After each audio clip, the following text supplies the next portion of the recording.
안녕하세요. 글로벌 리포트 장량입니다. 9월 첫 번째 월요일은 미국의 노동절인데요.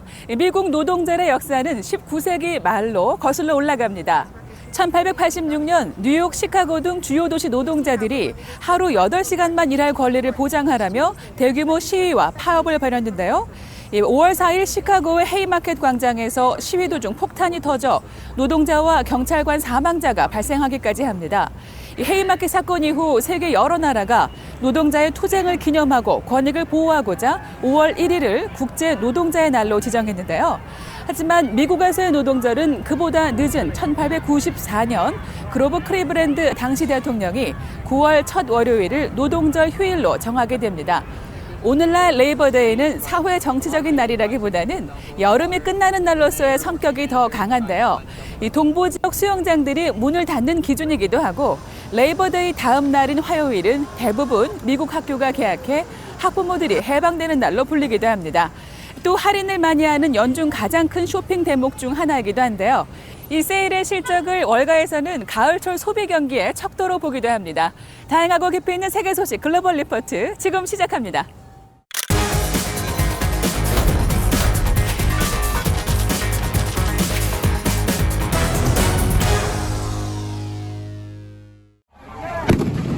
위스콘신주 커노샤에서 경찰이 흑인 주민의 등에 총격을 가한 사건에 대해 항의하는 시위가 크게 번져 이번 주 주요 해시태그에 올랐습니다.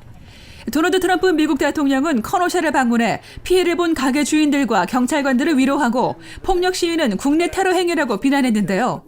시위에 반대하는 10대 청소년이 현장에서 시위대를 향해 총을 쏴 2명을 숨지게 하는 일도 벌어졌습니다. 오리곤주 포틀랜드에서도 인종 불평등 항의 시위가 석 달째 계속되고 있는 가운데 트럼프 대통령 지지자들과 시위대가 충돌해 1명이 숨졌습니다. 이스라엘 국적기가 사상 처음으로 아랍에미리트까지 직항 비행을 해 이번 주 주요 관심사에 올랐습니다. 미국과 이스라엘 정부 고위 대표단이 지난 31일 이스라엘 텔아비브의 벤구리온 국제공항을 출발해 아랍에미리트 아부다비 공항에 도착했는데요. 이스라엘과 아랍에미리트 관계 정상화를 위해 체결한 아브라함 협정의 후속 조치입니다.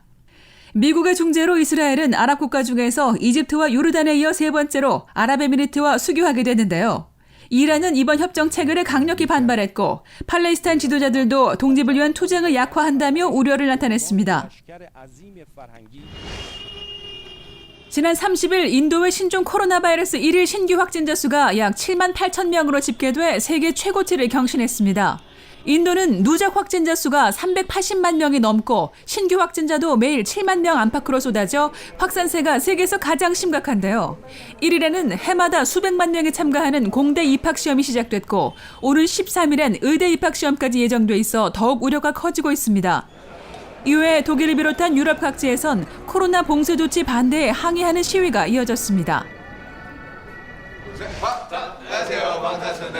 한국의 보이밴드 방탄소년단 BTS가 한국 가수 최초로 빌보드 싱글 차트 1위에 올라 이번 주 주요 해시태그에 올랐습니다. BTS의 신곡 다이너마이트는 발표 후 하루 만에 유튜브 최단 기간 1억 조회수 돌파 기록을 세우며 시작부터 관심을 끌었는데요. 미국 스트리밍 실적과 라디오 방송 횟수, 음원 판매량 등을 종합해 인기 순위를 정하는 미국 빌보드 핫백 싱글 차트 정상을 차지하며 K-팝 역사에 새로운 획을 걷습니다. BTS는 앞서 MTV가 주관하는 비디오 뮤직 어워드에서도 4관왕에 오르는 영예까지 이뤘습니다. 둘, 셋. 감사합니다. Не высовывайтесь вы сейчас на улице. Поймите, что вас используют и наших детей используют как пушечное мясо.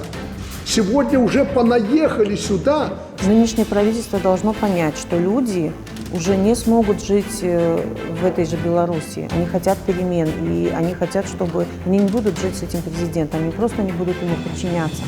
동유럽 벨라루스에서 대통령 선거 부정 개표 의혹에 따른 국민적 저항이 날로 확산하고 있습니다. 벨라루스 국민은 한 달째 반정부 시위를 벌이며 루카셴코 대통령의 퇴임을 요구하고 있는데요. 클릭 글로벌 이슈 오늘은 벨라루스 사태와 그 지정학적 여파를 살펴보겠습니다. Ну, конечно, хочется, чтобы что-то уже поменялось в стране. Немножко хотя бы президент, потому что я всю свою жизнь живу при одном, и как-то ничего хорошего не получается. 구소련 붕괴 후 탄생한 독립국가 벨라루스는 소련 공산당 출신의 루카셴코가 초대 대통령에 당선된 후 지금까지 26년간 연속 통치하고 있습니다. 루카셴코 대통령은 집권 내내 언론 탄압, 야당 인사 체포, 정적 제거 등을 자행하며 유럽의 마지막 독재자란 악명을 떨쳤는데요. 지난달 부정선거 의혹 속에 그가 6선에 승리하자 국민들이 거리로 쏟아져 나온 겁니다. 미국과 유럽 등 서방에서도 이번 선거가 자유롭거나 공정하지 않았다고 지적했는데요. 망명 중인 야당 지도자는 선거를 다시 치러야 한다고 주장합니다. Our plan is absolutely clear. It's the organization of new elections, fair and transparent. If he has a moral right to participate is the big question. 벨라루스 야권은 여성 후보인 티하노프스카야와 그를 돕는 여성 정치인들이 이끌고 있는데요. 이들은 원래 정치 활동을 하던 남편들이 루카셴코의 탄압으로 출마하지 못하게 되자 대신 정치에 뛰어들었습니다. 일반 여성들도 시위에 적극적으로 참여해 시위를 기획하고 이끌며 폭력 충돌을 줄이는 데 기여하고 있습니다. 문제는 벨라루스를 러시아 영향력 아래 두려는 블라디미르 푸틴 러시아 대통령이 루카셴코 정권을 두둔하고 있다는 건데요. 서구식 민주주의를 표방하는 야권이 집권하면 러시아에도 영향을 끼칠 수 있기 때문이죠. 일각에서는 벨라루스 시위가 지나치게 친서방 쪽으로 기울면 2014년 우크라이나 사태처럼 러시아가 무력 개입을 할 수 있다고 경고합니다. It looks like the Belarusian people are going to kick Lukashenko out. And Putin is watching this, and this is a potentially very lethal situation for Russia because these types of attacks or these types of revolutions jump borders. 루카셴코의 26년 독재하에 벨라루스는 유럽에서 가장 가난하고 뒤처진 나라가 됐고 국민은 자유를 억압당했는데요. 과연 벨라루스 국민이 오랜 압제를 떨쳐내고 새 시대를 열 수 있을지 그 귀추가 주목됩니다.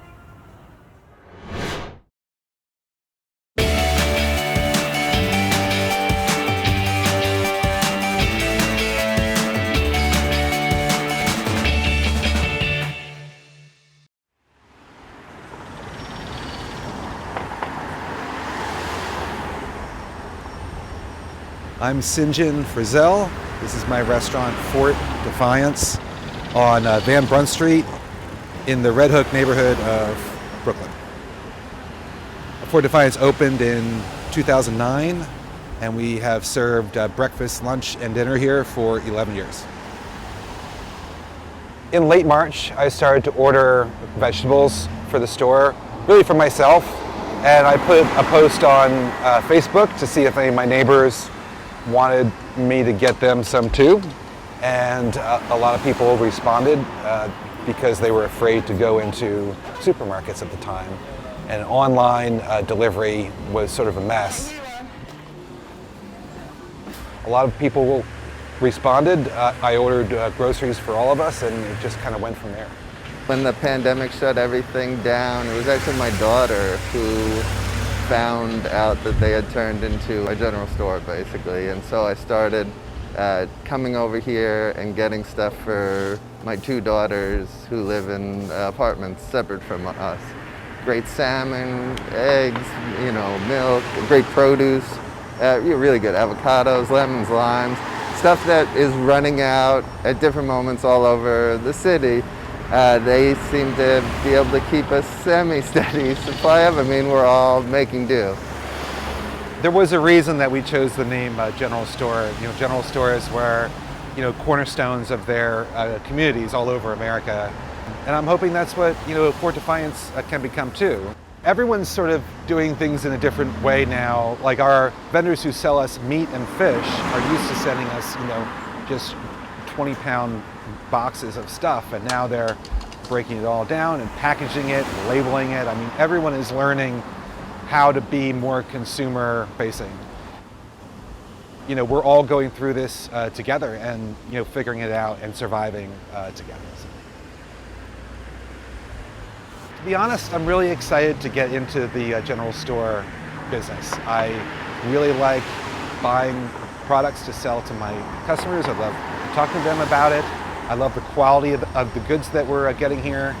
And honestly, there's not a business like this in the neighborhood now, and I think it could really find a permanent hold here and be as much a part of the community as Fort Defiance was as a restaurant. Water is free. We've got milk bones out here for dogs, so come by and say hello.